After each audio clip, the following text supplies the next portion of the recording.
2024ஆம் ஆண்டு முடிவுக்கு வரப்போகுது. எல்லாருமே இந்த வருஷம் தங்களுக்கு நடந்த சுவாரஸ்யமான விஷயங்கள், லைஃப்ல மறக்க முடியாத நிகழ்வுகள் அப்படிங்கிறத பத்தியெல்லாம் பதிவுகள்ல வெளியிட்டுட்டு வராங்க.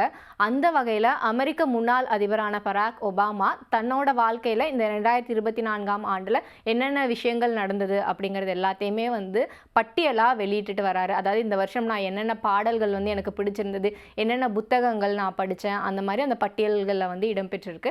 அதில் அவர் இந்த ஆண்டு நான் இந்த படங்களெல்லாம் நீங்கள் பாருங்க அப்படின்னு சொல்லுவேன்னு ஒரு பட்டியல் வெளியிட்டிருக்காரு.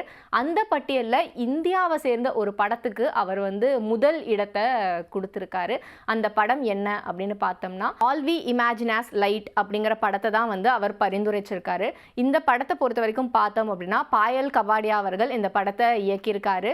இப்போ அதாவது ஜனவரி 6ஆம் தேதி நடக்க இருக்கிற கோல்டன் குளோப் விருதுக்கான பரிந்துரை பட்டியல்லையும் இந்த படம் 2 பிரிவுகளில் இடம்பெற்றிருக்கு.